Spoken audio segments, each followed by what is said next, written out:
My wife brought her lover to family dinner. What I did next traumatized everyone forever. Hello, everyone. Dear listeners, please share your thoughts in the comments section below. And don't forget to like, share, and subscribe. Now, let's begin the video. Using a throwaway for obvious reasons, with certain specifics modified to preserve anonymity. My wife brought her affair partner to a family dinner. What I did after that left everyone permanently traumatized. I'm writing this from my home office, bourbon in hand, finally ready to share my story. It's been 3 months since I set fire to my entire life and then rebuilt what was lost from the ashes. Some of you might judge me for what I did, but honestly, I don't give a damn.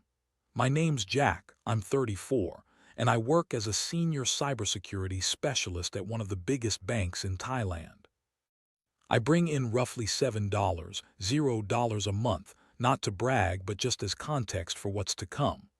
I was married to Emily for 7 years. She's 32, used to be an HR director at a manufacturing firm earning about $5, $0 a month. Note the past tense, because that's not who she is anymore. We met during college. I was finishing my master in computer science. She was in her last year of business administration. She was gorgeous, ambitious, a real go-getter. I was drawn equally to her intelligence and her beauty. We dated for 3 years, tied the knot, bought a house in Pattaya, and I thought we'd built something truly solid. The first red flag popped up last March. Emily suddenly started showing interest in Pilates. Now staying fit wasn't unusual for her. She'd always taken care of herself. But this was different. She went from working out 3 times a week to 5, bought all new workout gear from those overpriced shops at Siam Paragon, and kept talking about her core strength and increased flexibility. Then her phone behavior changed.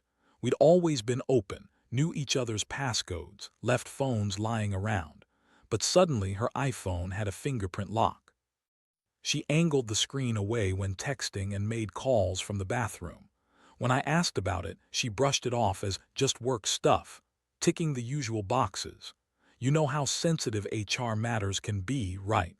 But what really should have been my warning sign was discovering a piece of lingerie, the Alapira, hidden in her drawer, costing about 15, bought for some lace scraps tucked away under her normal clothes.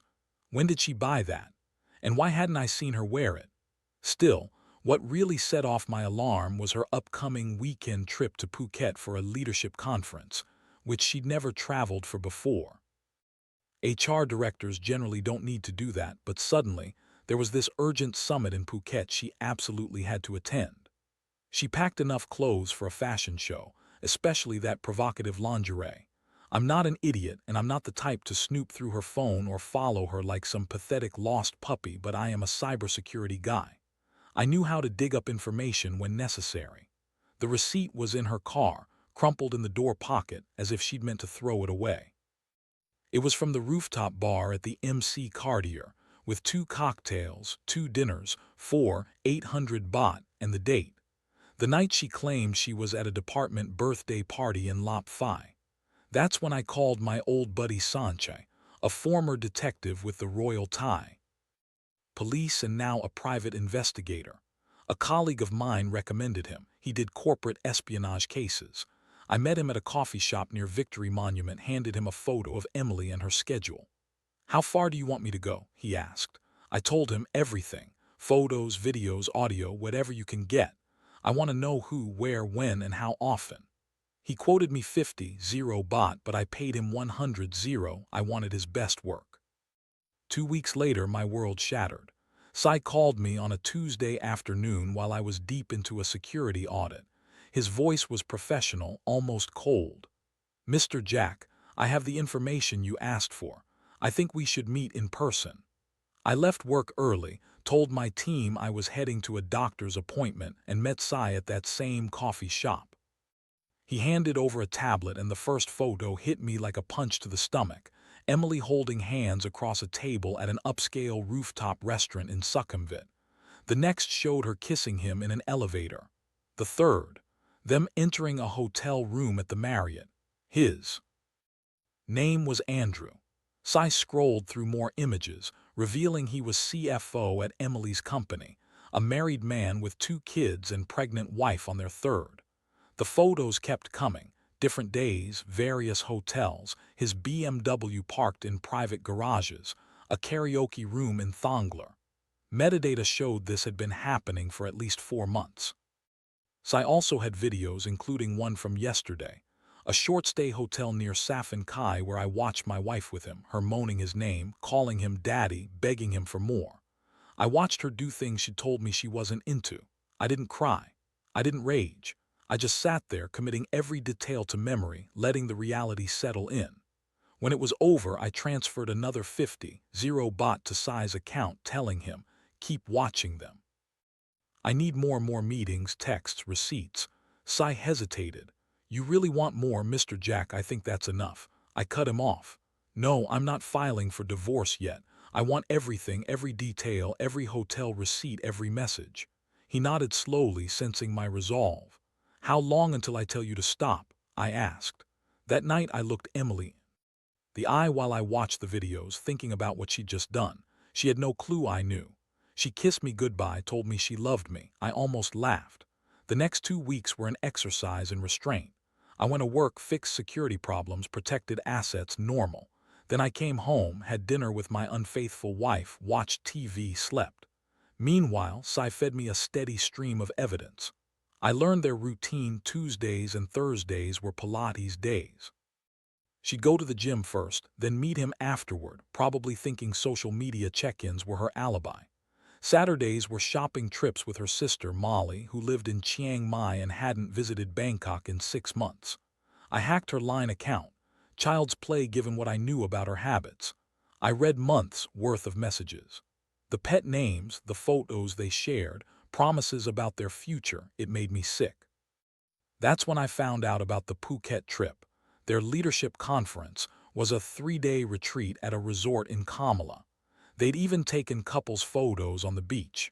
She sent him one in a bikini with the caption, "Can't wait till we can do this without hiding." Without hiding, like I was just an obstacle standing in their way of happiness. 2 weeks into my surveillance, Emily made her fatal mistake. She proposed hosting a celebration dinner for our 7-year anniversary.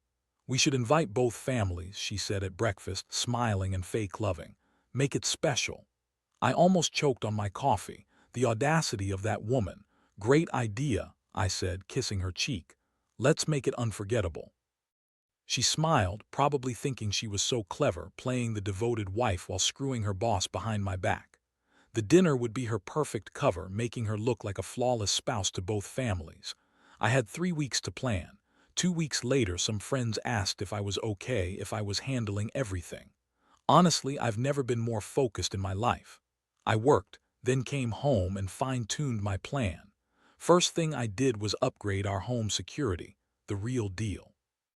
I told Emily I was worried about break-ins nearby, installed cameras in every room, high-def, night vision, motion detectors, on a secure server I controlled.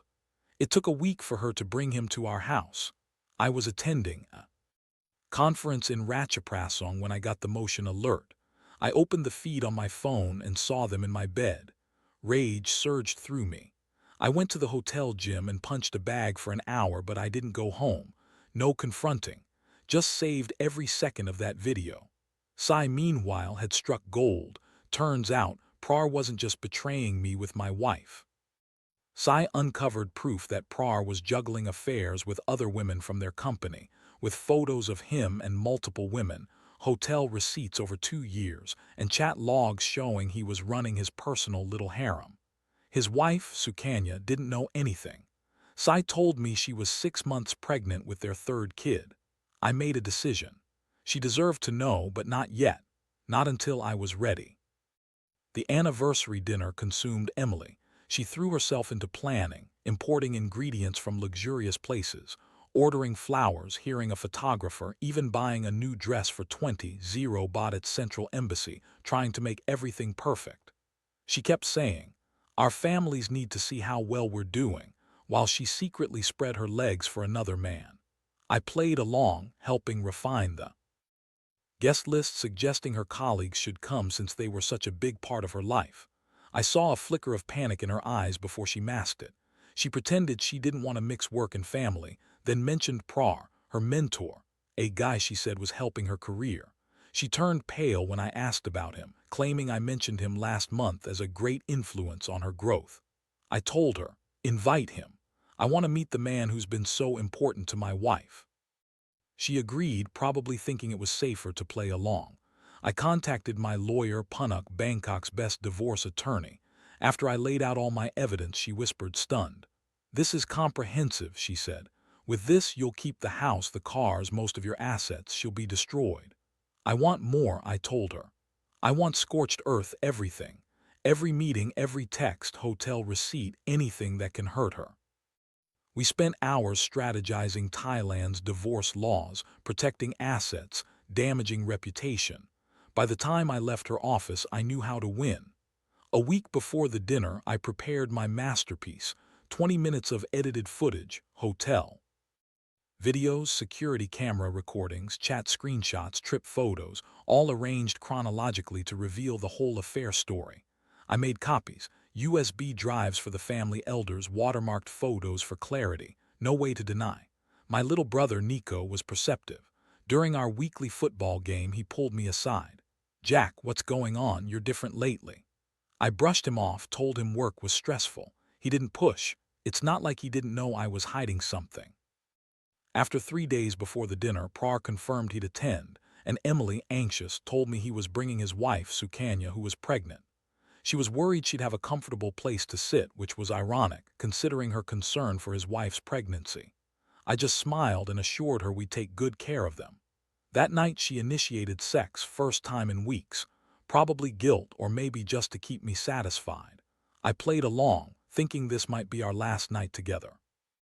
The night before the dinner I couldn't sleep, not from nerves but anticipation. Everything was set. My evidence ready, the video queued on our smart TV, the lawyer on standby. Emily slept peacefully beside me, murmuring in her sleep, unaware of what I knew. I watched her, feeling nothing. Tomorrow her world would end and I'd be the one to end it. Saturday arrived perfect and clear. Emily woke up buzzing, orchestrating everything, catering, flowers, decorations. I helped with tables in the garden, stringing lights, being the supportive husband she expected. You're amazing, she said, kissing me hurriedly. Thanks for supporting me. Supportive, right? As guests arrived at 5, first my parents from Ayutthaya, then Emily's from Nakhon Phanom, her family, friends, her sister Molly, who wasn't shopping with her. All told, about 33 people. Fraser and his wife arrived at 5:45. I watched from the kitchen window as they parked. They looked nervous, especially Fraser, adjusting his collar.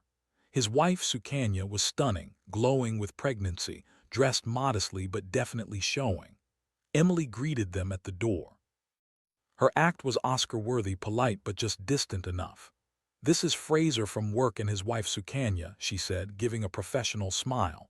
I shook Fraser's hand, looked him in the eye. His palm was sweaty. Pleasure to meet you, I said calmly. Emily spoke highly of his mentorship. He mumbled a bit and Sukanya smiled warmly, thanking us for the invite. She had no idea she was in the crosshairs. Dinner was served at 6:30, classic Thai dishes including her favorites. I sat at the head of the table, Emily on my right. Fraser and Sukanya had a clear view of the TV, my parents on my left, Emily's on the opposite side. Everyone eating, chatting, sharing stories. We toasted 7 years. Emily's dad raised his beer to many more, everyone clinking glasses. I raised my own glass of whiskey, speaking clearly. Everyone, I want to thank you all for coming. 7 years ago, I married the woman I thought I'd spend my life with. Emily was everything I wanted, smart, beautiful, driven. I believed in us. I thought we were building something real. Emily looked up at me, tears starting to form. If she only knew what I knew now. In marriage, we make vows, love, honor, fidelity, trusting one another with our hearts and futures. That trust is sacred, and once broken, it's nearly impossible to repair. The room grew silent. My tone deepened. I've learned painfully lately about trust, about honesty, about the separation between what someone appears to be and what they truly are. Emily's smile faltered. Fraser shifted uncomfortably. I pulled out my phone, opened the smart TV app and hit play. The monster show began. Her messages with Andrew explicit and eager. The family gasped. Photos of her and him at restaurants, kissing, entering hotels. She tried to stop it, reaching for my phone, but I stepped back. The videos played, hotel entrances, her in our bed with Andrew, her wedding portrait on the nightstand. Her voice, audibly moaning his name, calling him daddy, begging for more. The room exploded, her mother shrieked, her father went white with rage, Sukanya sounded like a wounded animal. You filmed us. Fraser demanded, furious. I actually laughed at my own house. That's your concern, I said. Her crying, her pleas, her degrading moans filled the air. Her father roared, turn it off. I paused. There's more, I said calmly, pulling out envelopes packed with photos, chat logs, receipts, handing them out like candy. Siri, her mother, her father, everyone received proof of the affair. Some of Prar's other misdeeds, accounts of his scandals, his lies, his secret attachments. His wife, Sukanya, was pregnant and innocent. She deserved to know. I handed her an envelope. Her eyes welled up, trembling. She was sobbing quietly. This is for you. Your husband isn't who you think he is. Her envelope contained evidence of multiple affairs, hotel bookings, and chat logs from the last 2 years. Suddenly, Prar tried to attack me. My brother Nico intervened, shoving him back. Touch my brother and I'll end you, I warned. Siri was now kneeling, clutching my pants, begging, please, we can talk, this isn't what it looks like. I pointed my phone at her. Should I play the part, your plans to divorce me after your promotion? Or the chats about hiding assets? I asked. She turned ghostly white, realizing I knew everything. Her father approached Prar, ready to throw punches, but instead spat on the ground. You dare come into my daughter's house, sit at our table, I should KL you, he spat. Fraser hurried to leave, pulling Sukanya with him. She jerked away, yelling, don't touch me. She slapped Fraser hard, the sound echoing through the garden.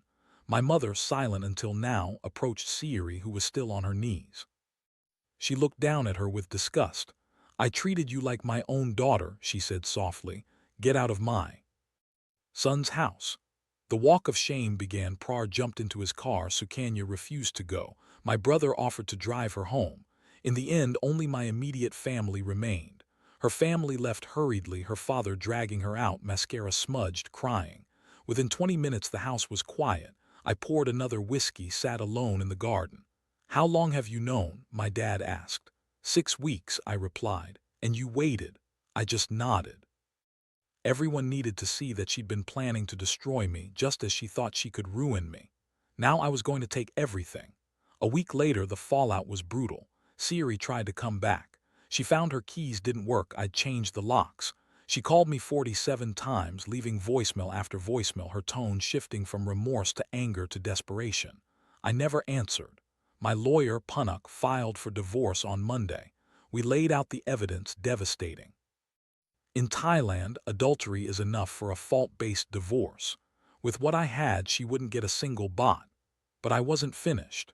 Tuesday, I sent everything to her company's board, including the CEO and HR head, accusing them of allowing a senior executive to conduct inappropriate relationships on company time using corporate resources. By Wednesday, both Emily and Andrew were suspended pending investigation. Andrew showed up at my office. Security had to escort him out. Emily, meanwhile, kicked him out and moved back with her parents. She took him for everything: house, cars, custody of our children, and the child in her belly. The Thai courts don't look kindly on men who cheat on pregnant wives. Emily stayed with her sister Molly for a couple of days, but Molly kicked her out after discovering her lies about shopping trips. Last I heard, she was renting a small apartment above a 7-Eleven in Rangsit. And as for Prar, turns out he'd been cooking the books, using his affairs to threaten female employees into silence. Emily covered for him, threatened whistleblowers, and criminal charges were filed. Both lost their jobs with cause, no severance or benefits. I watched it all happen just to keep my life comfortable. I kept working, came home to an empty house, and slept peacefully. The divorce would be final in 2 months and I'd get everything. And now, 3 months later, I sit in my office with the same chair and same bourbon, but everything else has changed. The divorce is finalized. I have the house, the cars, the investments. Emily got exactly what she deserved, nothing. She tried to contest, claiming I violated her privacy with the recordings, but the judge just laughed her out of court. Now she's working at some small recruitment agency, earning maybe 40 baht a month, living in a tiny studio above a 7-Eleven. Her family refuses to speak to her. The shame of that night haunts her every day. He's lost his job, his reputation, his family. Criminal charges stuck, he's looking at jail for embezzlement. His wife, Sukanya, had their baby girl. He'll pay child support for 4 kids on whatever minimal income he can scrape together with a criminal record. But here's the thing about revenge. At first, it feels like justice. But honestly, it's hollow. I thought destroying them would fill the void inside me. It didn't. It just left me feeling empty. I'm in therapy now with Dr. Chinita, recommended by my brother. We talk about trust, about rebuilding, about moving forward. It helps slowly but surely. I've started dating again, nothing serious, just testing the waters. Trust is hard now, I've seen firsthand how easily someone can betray you. Some of you might say I went too far, that I should have just divorced her quietly and moved on. Maybe you're right. But dignity doesn't pay the bills when an ex cheats and takes half your assets. It doesn't stop her from laughing at you while she's in bed with someone else. I'm not proud of everything I did, but I'm not ashamed either. They made choices and I made mine. They're living with the consequences and I'm living mine. The house is quiet now. Sometimes I think about selling it, too many memories. But then I remember I won. This is my house, my life, my future. She took 7 years from me, I took everything from her. Fair trade. Since some of you asked, yeah, I'm still in touch with Sukanya, not because we're friends, but because we check in sometimes. She's doing surprisingly well, all things considered. A strong woman. Her family supported her. The baby is healthy and beautiful. Fraser has seen her exactly once, under supervised visits in court, and we both agree, there's nothing between us anymore. To the one who calls me a pathetic beta hiding behind an alpha mask, my bank account, house deed, and the fact that I wear an empty ring finger every day say otherwise. Thanks for the laugh. This will be my last update. I shared my story, let the court of Reddit pass judgment, and now I'm moving forward. To everyone who's been betrayed and is surviving, stay strong. To those who think I'm a monster, honestly, I sleep just fine. And if any future cheaters read this, know this: your partner isn't as stupid as you think. The truth always comes out, and sometimes when it does, you lose everything. Choose wisely. Thanks for sticking around till the end. If you liked this story, don't forget to like, share, and subscribe.